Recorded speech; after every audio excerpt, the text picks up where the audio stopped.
Welcome Motivation Sunday. Welcome Motivation Sunday.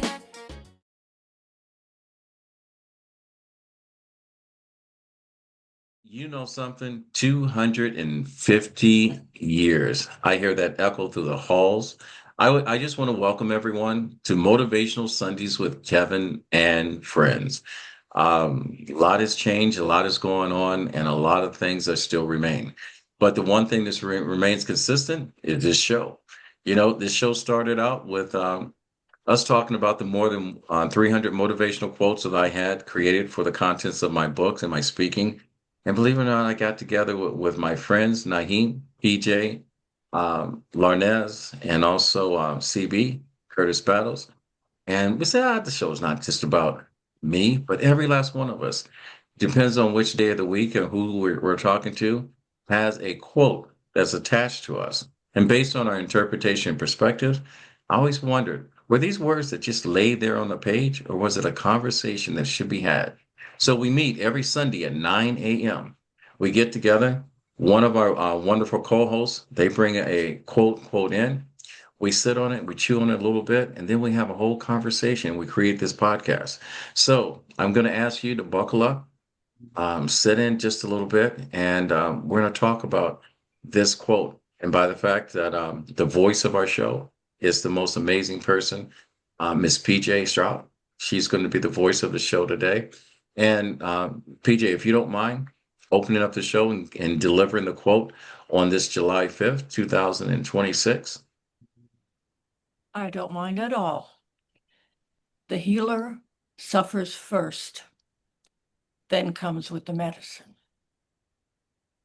I am going to tell you, when this quote landed on my screen, I was in my feelings.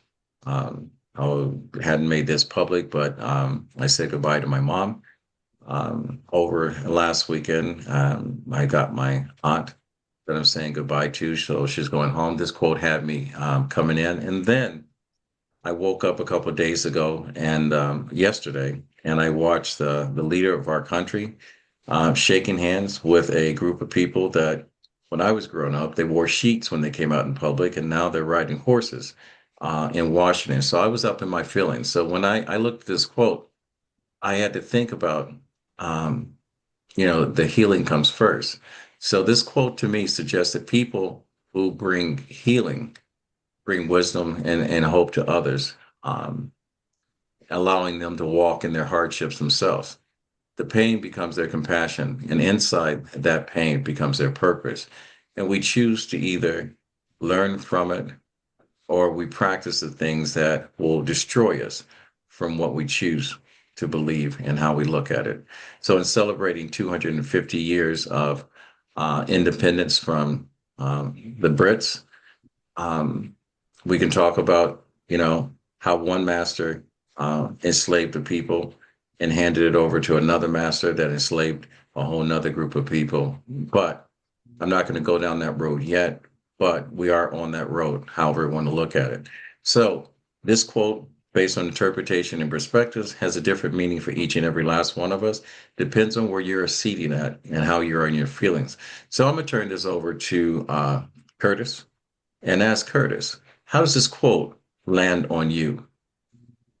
Well, happy Sunday to all. So joyous to have you with us.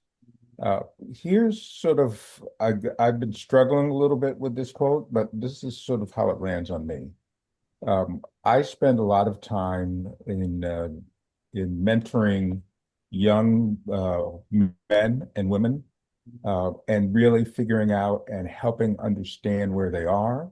I have a group of folks who are my contemporaries, and for whatever reason or not, I think that I draw people to me who want to be able to share where they are in their lives.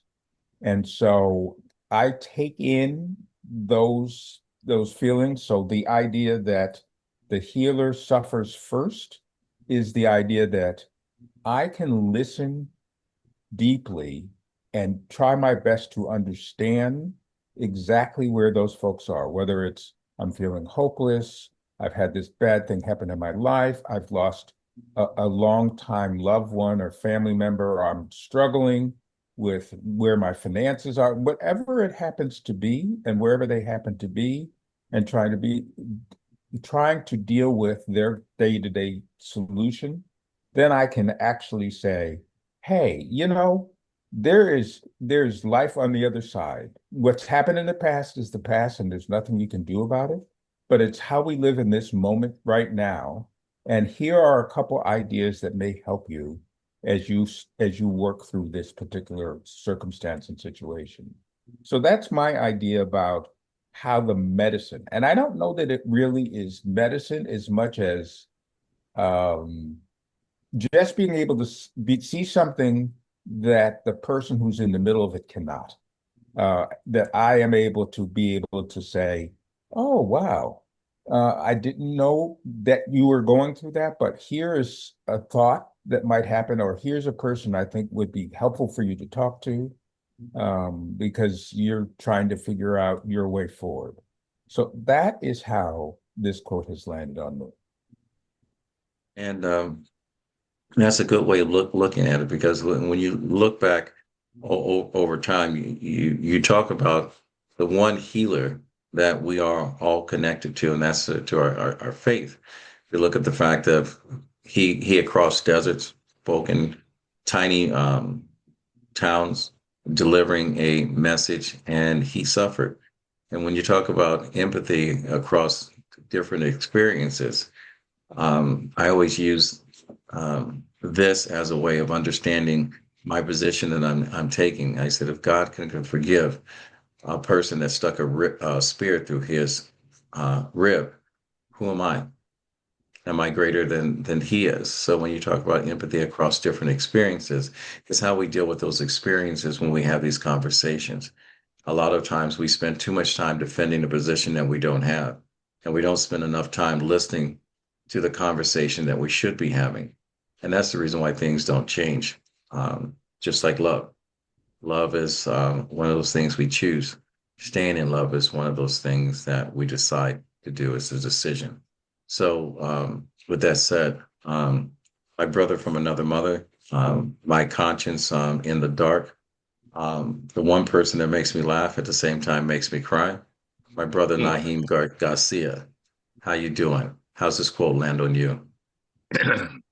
Peace, everyone. This quote, I took a couple of notes thinking, because it's not like a simple walk in the park. It's a quote that makes you think. The healer suffers first, then comes with the mess. And and one of those I took on is, the healer has walked through some kind of suffering, some kind of grief, some kind of trauma, some kind of experience that has allowed him to use that experience as medicine to come back and comfort somebody. One of the examples that hit me was like someone who has just survived losing someone and going through that. When somebody else is going through that experience, they now have the experience and the knowledge to be able to come and comfort them and heal them. So the medicine is the experience, and the healer is the person that goes through the experience, that comes back later and drops a pearl on somebody because of that experience. It's not always something negative, but it's also because not every healer suffers. Not every healer goes through this kind of trauma and experience. But the point of the quote is to remind you that as the person that goes through an experience, turn that experience and that trauma into something positive, into something that you can, into some wisdom that you can teach and give to someone. So the quote is very simple, but it has layers and layers on it, because there's a responsibility that the healer has. Just because you go through an experience and trauma doesn't mean you keep it to yourself. You have to turn that around, because you still have to teach. We are all teachers in life. We learn that when the minute we're born. We pull out your mother and you cry, that gets you fed. You cry, that gets your pamper changed, right? So now you're learning, in that experience. So now you're growing up and you got a baby, and the baby, now you learn to understand what the baby is needing and how to give that baby what they need. So that's the transformation of the experience, the teaching, the healer, the experience to give on to other. So I don't know if I quite hit it on the dot, but it made a lot of sense once I understood that the healer was the person experiencing something that they needed to give to somebody else. So the healer is actually the doctor. And in some worlds it could be God's guy, or the guy, or not God's guy, but they're guided through God's hands. So yeah, that's how that fell on me. It's amazing, and wasn't prepared. Didn't have this thought in my head until I listened to you, Naheem, and I start to realize that suffering becomes a source of wisdom. Because I struggle with being an emotional person. All of you guys know this, and I looked out, and I know when I spoke at my mother's homecoming that I talked about all the people that text and so forth and so on, and they say all those things that you're not ready to heal when you're a recipient of it, but it dawned on me, and I say this all the time, is that when you really truly care about a person, you avoid a text message, an email, you avoid social media. And if you're really there, you pick up the phone and you call. And when that thought came to my mind, when I talked about the healer becomes the medicine, each and every last one of you people that are on the podcast today, my family, you guys were the one that called me in the middle of the night after 10 o'clock, midnight on Sunday, Larnez, 2 o'clock in the morning, Naheem, mid-afternoon, Curtis, all day long, PJ. You guys were the person that called. I'm not one to put my business out, personal business out on Facebook and so forth, and I'm outing myself right now. But you guys are medicine. You guys were my medicine when I needed healing, when I was hurting, and my strength became my weakness because I was not strong enough to allow myself to be vulnerable and allow people to care. And I think a lot of people, especially men, and that's the reason why we have so many mental health issues, is because we hold this in and we don't allow ourselves to be vulnerable. I am so lucky. I am so lucky that you guys didn't let me sit in myself, in my head, picked up the phone and called. I mean, I wrote these hours down when you guys called. Never going to forget that. And for our listeners, and I'm going to tell you, social media is killing the human being in you. We all need love. We all need to hear that voice. You may not have the right answers or ask the right questions, but someone needs to know you cared. And when you pick up the phone and make a decision, when someone is going through something, that goes way beyond a choice. That's your commitment to that attachment to that person's heart. So I'm going to tell you, 250 years, we're still dealing with some stuff that that some people can't let go. Education is not designed to make you comfortable, just like this conversation is designed to make you think. I've been thinking about this and I'm still thinking about this. And the only thing I can say, thank you. I love each and every last one of you. So Larnez, I'm going to tell you, when you asked, because originally, and I'm going to tell you, ladies and gentlemen, Naheem was supposed to bring a quote by John Lennon to this quote, which would have been a lot lighter than today, by Larnez. And when she speaks, we listen. She wanted to bring this quote. I have no idea why she wanted to bring this quote, but I'm going to tell you, if you are driving, pull over. If you're flying, buckle up, sit your tray table up, your seat back into its upright position, and be prepared. And if you don't have a parachute, hold someone's hand because she's about to land. Larnez, how did this quote land on you, and why did you bring this quote? Well, Grand Rising. This quote came to me about 2 weeks ago, and I've been journaling and pulling back the layers. So I wanted to really share what this quote was developing with my journey that I take on every day. So to me, the world celebrates the healer. It applauds the wisdom, the calm presence, the gentle words, the steady hands, but it rarely asks, what did they have to survive to become that person? No one is born carrying medicine. They become medicine. Every healer has a story they almost didn't survive. There were nights they fell asleep with tears drying on their face.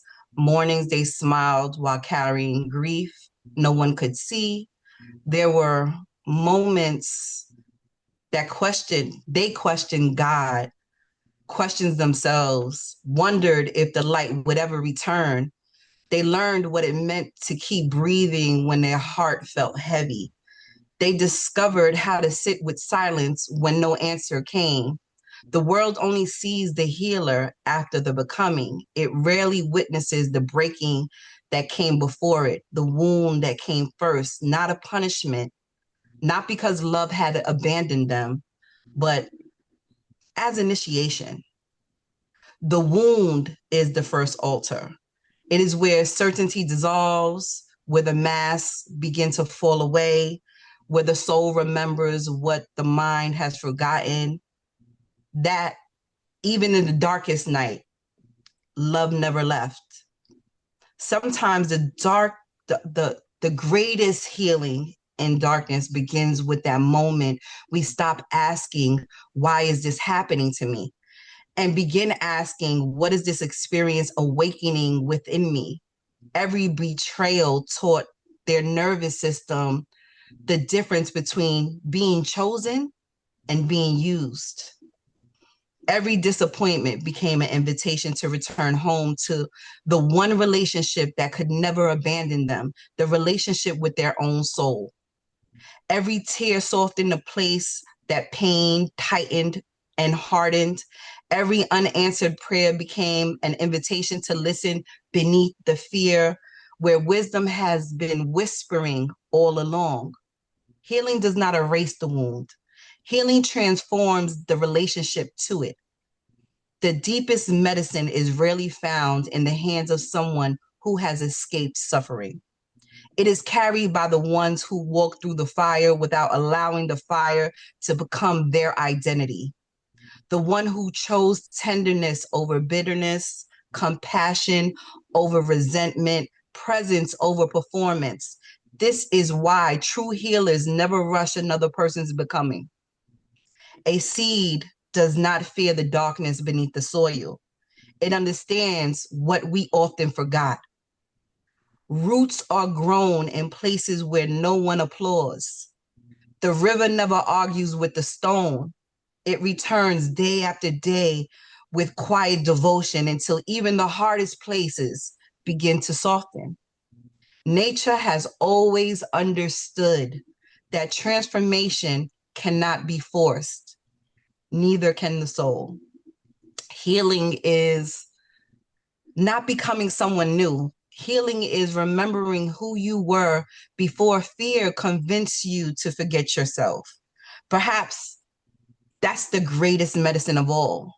Not advice, not ritual, not the perfect words, but a presence so deeply rooted in compassion that another soul finally feels safe enough to exhale.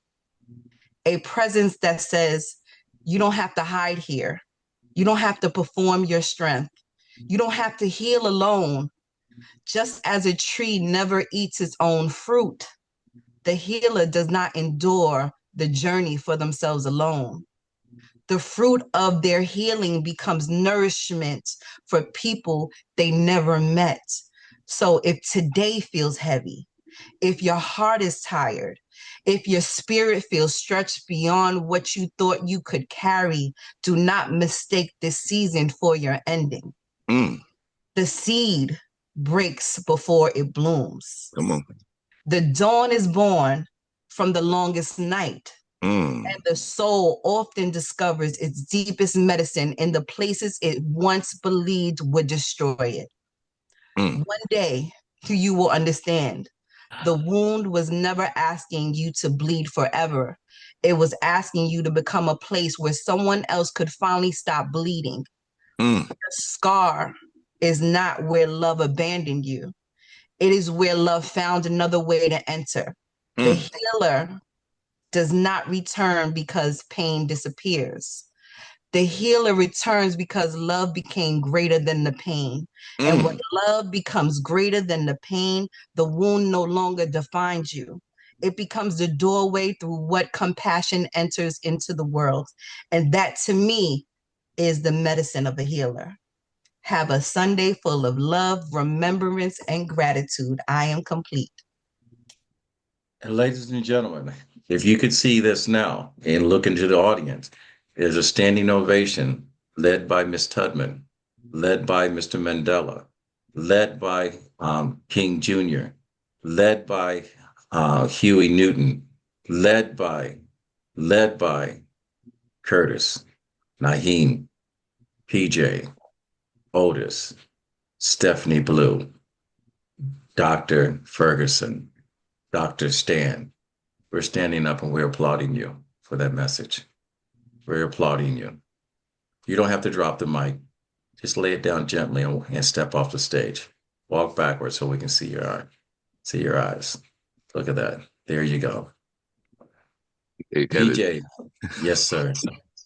this was a Sunday editorial by Larnez Kinsey. That was a drop.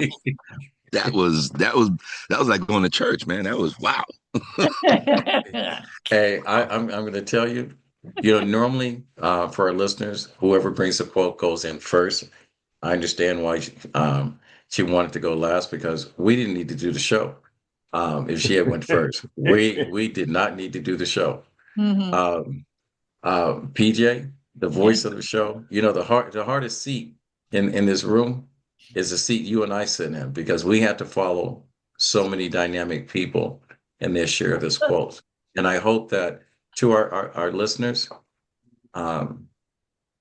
instead of taking a position and defending a position that you think you have, I hope you listened and took a position to what you heard and what you felt. I firmly believe in order to change a person's mind, you got to reach their heart.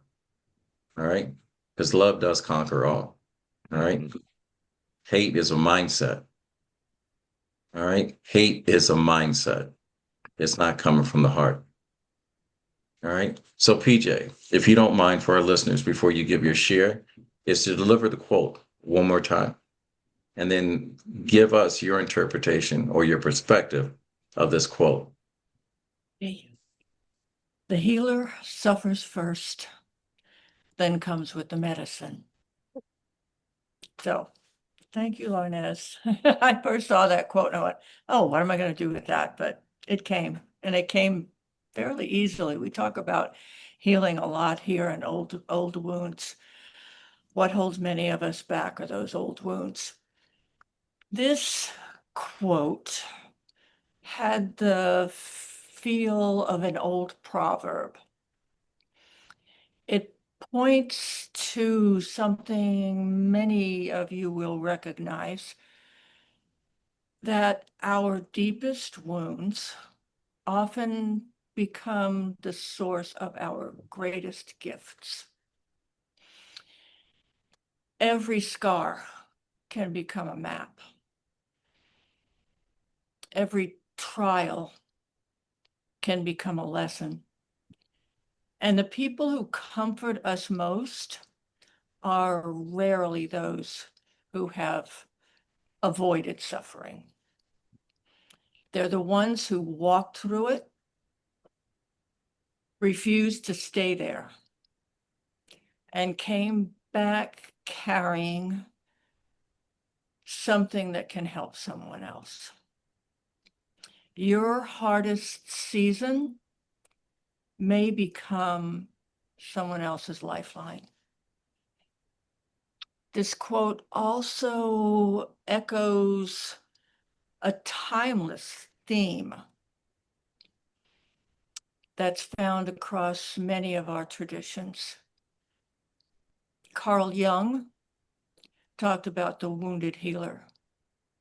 Then there's the idea that experience often teaches what theory cannot teach. But there's one small caveat.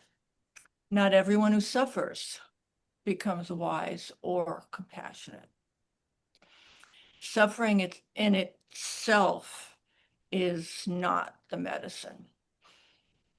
Reflection, healing, and choosing to transform pain into service is what turns suffering into something of value. And that distinction makes the quote stronger because it preserves hope without romanticizing pain. Mm, Pain is the classroom. hmm Healing is the lesson. mm, And service is the diploma. mm. And I will leave you with one final thought. Your greatest wound may become someone else's greatest blessing. The end. Yeah. There's no ending to the conversations we're having. They're always beginning, and they have to be heard. You know, it's funny. When I heard this quote, it made me stop and think. I said this in the top of the hour, the middle of the hour, that I was going through some stuff. So I've been in my head for the last couple of days. When I started my first podcast, Talking with Kevin and Son, the purpose of that podcast was to show America that a Black man is responsible for raising his son. When my son wrote as an essay and said his father was more than his father, he was my hero, it touched me in a kind of way. But when I look back at the 250 years that we are celebrating the Declaration of Independence, I also have to reflect on the different ways Americans are experiencing this history. There's not a page that can be turned this day that we don't see the ugly side of our history. There's not a word on a page that they're not trying to erase the people that participated and made this country great. We live in a constant state of denial. We live in a constant state of misunderstanding the truth between the lies.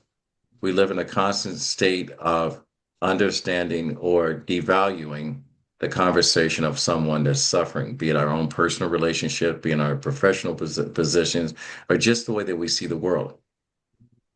For many Americans, liberty still remains unfulfilled. Honest conversations about our history are still uncomfortable, but they help us to understand one another more deeply. I ask myself, can we honestly understanding the suffering of another human being and look at the conversation that we're having as a source of wisdom? I ask myself, why do difficult conversations really matter? Why do we listen before judging? How does the many stories of our historians, our people, our actors, our authors, our grandmothers and uncle, how is it they turn their suffering into purpose? And how does healing avoid history? And as Curtis said it before, empathy is a different experience for each and every last one of us. So there is hope when you face hardship. There is responsibility. We have responsibility for future generations. We have to understand the truth. We have to be accountable. And we have to be in a position to make change, not only for those around us, but those within our own circle. Healing begins with courage. Our wounds do not define us. They can prepare us to help someone else. But ask yourself, not only what has life taught you through your pain, but how you can use those lessons to bring hope. Ladies and gentlemen, if you like what you've heard today, you can find RMK. You can find us on our YouTube page at RMK Productions and Network. If you want to maybe even share your quote, email us at rmkproductions@org. My grandfather always said, when you get to a point in life where you can help someone else out, he said it's your duty to do so. He said, reach one, teach one. And with that said, ladies and gentlemen, We fade to black. And make sure you come back. All right. And just remember, it's the decisions that you make today that bring about change. Either build it or destroy it. And with that said, we're out. Peace. Peace. Welcome Motivation Sunday with Kevin and friends.